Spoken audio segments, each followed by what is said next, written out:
Hi friends, అందరూ ఎలా ఉన్నారు? అందరూ బాగున్నారు కదా? అందరూ బాగుండాలి, అందులో నేను ఉండాలి.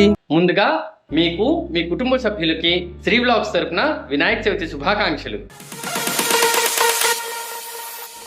ప్రథమ పూజ్యుడైన విఘ్నేశ్వరుణ్ణి మన భారతదేశంలోనే కాకుండా Tibet, Japan, Thailand, Burma, Sri Lanka, Nepal, Cambodia తదితర దేశాల్లో కూడా పూజిస్తారు. మరి అలాంటి మహనీయమైన వినాయక చతుర్థి నాడు మన భారతదేశంలో ప్రతి ఇంటిలో, ప్రతి వీధిలో కూడా ఘనంగా జరుపుకుంటాం కదా. అయితే అలాంటి విశిష్టమైన వినాయక చతుర్థి నాడు మా ఇంట్లో ముందుగా మా మిసెస్ వాకిల్ని శుభ్రం చేసుకుని రంగురంగుల ముగ్గుల్ని పెట్టుకున్నాక ఇంటి గుమ్మాలకు పసుపు రాసుకుని బియ్యం పిండితో ముగ్గు వేసుకుని పసుపు కుంకుమ పూలతో అలంకరించుకున్నాక వినాయక పూజకి కావలసిన నైవేద్యాలన్నింటినీ తయారు చేయడంలో బిజీ అయిపోయారు. ఇక్కడ చూసారా, మా మిసెస్ కి హెల్ప్ చేయడానికి మా నాన్నగారు, మా పాప ఇద్దరు కలిసి పాల తాలికలను అయితే తయారు చేస్తున్నారు. పూజలు సకాలంలో జరగాలంటే ఇంటిలి పాది అందరూ ఒకరికొకరు సహాయం చేసుకుంటేనే కదండి బాగుండేది. అయితే వీళ్ళు ముగ్గురు కలిసి నైవేద్యాలు తయారు చేయడంలో బిజీగా ఉన్నారు కదా. అంత లోపల నేను మా మదరు కలిసి పూజ దగ్గర అంతా రెడీ చేస్తున్నాం. ఇదిగోండి చూసారా, మా మదరు బియ్యం పిండితో ముగ్గులు వేస్తుంటే నేను ఇంకోవైపు పూజ దగ్గర అంతా రెడీ చేస్తున్నాను. అయితే నేను పూజ దగ్గర ఎలా అలంకరణ చేస్తున్నానో మీరే చూసేసేయండి. ఏ పూజకైనా మనం ముందుగా పసుపు గణపతిని తయారు చేసుకోవటం ఆనవాయితీ కదండి. అయితే మా ఇంట్లో పసుపు గణపతిని ప్రతిసారి నేను ఈ విధంగానే తయారు చేస్తుంటానండి. ఎందుకో ఈసారి మీతో షేర్ చేసుకోవాలనిపించింది. ఒకసారి మీరు కూడా చూసేసి ఎలా ఉందో కామెంట్ సెక్షన్ లో తప్పకుండా తెలియజేయండి.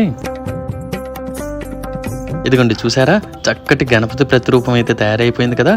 ఇప్పుడు గంధం కుంకుమతో ఈ విధంగా అలంకరించుకున్నాను. ఈ విధంగా అలంకరించుకున్న పసుపు గణపతిని మట్టి గణపతి ముందు నిలుపుకున్నాక గణపతి విగ్రహానికి కూడా గంధం కుంకుమతో బొట్టు పెట్టి సువాసనలు వెదజల్లే మల్లెపూల దండతో వస్త్రంతో అలంకరించుకున్నాను. ఇప్పుడు వినాయకుని ముందు బియ్యం పోసి దీపాలను పెట్టుకున్నాక మిగతా అలంకరణ మొత్తాన్ని కంప్లీట్ చేసుకున్నాను. అంటే పూలు, పండ్లు, పత్రినైతే అలంకరించుకున్నాను.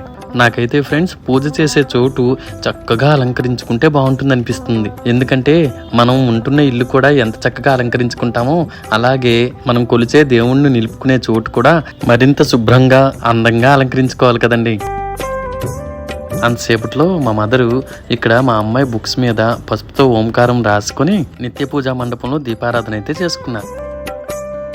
ఇవన్నీ కంప్లీట్ అయ్యేంత లోపల మా మిసెస్ నైవేద్యాలన్నింటినీ ప్రిపేర్ చేసేసారండి. ఇప్పుడు ఇంకా మా మిసెస్, మా పాప, మా మదరు కలిసి తులసి కోటలో దీపారాధన అయితే చేసుకున్నారు.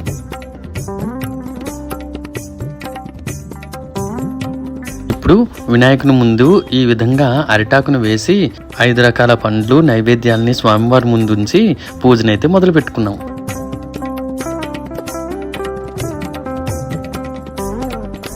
అయితే దానికంటే ముందు దీపారాధన చేసుకొని స్వామివారికి టెంకాయ సమర్పించుకొని పూజనైతే మొదలు పెట్టేసుకున్నాము.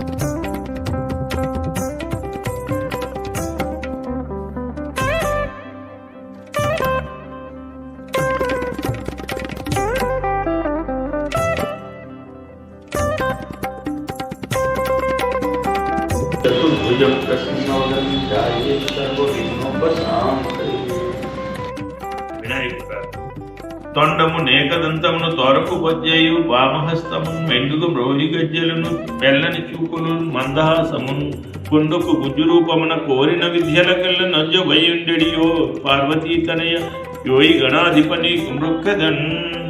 ఓం పురుషోత్తమాయ నమః. ఓం అదోక్షజాయ నమః. అధాంగ పూజ. ఓం గణేశాయ నమః. పాదౌ పూజయామి. ఓం ఏకదంతాయ నమః. గుల్ఫౌ పూజయామి. శూర్పకర్ణాయ నమః. జానునీ పూజయామి. విఘ్నరాజాయ నమః. జంఘే పూజయామి. అకువాహనాయ నమః. ఉదరం పూజయామి. లంబోదరాయ నమః. బద్రీపత్రం సమర్పయామి. గజకర్ణాయ నమః. తులసీపత్రం సమర్పయామి. అష్టోత్తర శతనామం. ఓం గజాననాయ నమః. ఓం గణాధ్యక్షాయ నమః. ఓం విఘ్నరాజాయ నమః. ఓం వినాయకాయ నమః. ఓం ద్వైమాతురాయ నమః. ఓం ద్విపముఖాయ నమః. శ్రీ వినాయక వ్రతం. ఒకనొకప్పుడు ధర్మరాజు నైవేద్యారణ్యం చేరి సూత మహర్షిని దర్శించి నమస్కరించి ఏ వ్రతం చేయడం వలన ఆయురారోగ్య ఐశ్వర్యములు, పుత్ర పౌత్రాభివృద్ధి, విద్యా విజయ సౌభాగ్యాలు పొందుతారో చెప్పమని కోరాడు. ఈ విధంగా పూజ అంతా అయిపోయిన తర్వాత స్వామివారికి నైవేద్యం సమర్పించుకొని మంగళహారతిని అయితే ఇచ్చుకున్నాం. యజ్మంగళం నిత్య శుభమంగళం వెండి పల్లెములోన వేయి వేల ముత్యాలు కొండలుగా నీరు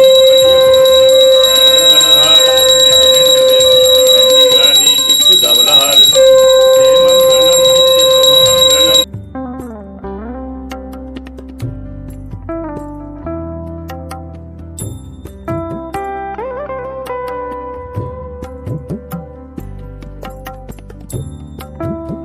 అండ్ మనకందరికీ తెలిసిందే కదా ఫ్రెండ్స్, వినాయకుని పూజ అవ్వగానే పిల్లలు పెద్దలు అందరూ కలిసి వినాయకుని ముందు గుంజీలు తీసి ముట్టికాయలు పెట్టుకొని వినాయకునికి నమస్కారం అయితే చేసుకుంటారు.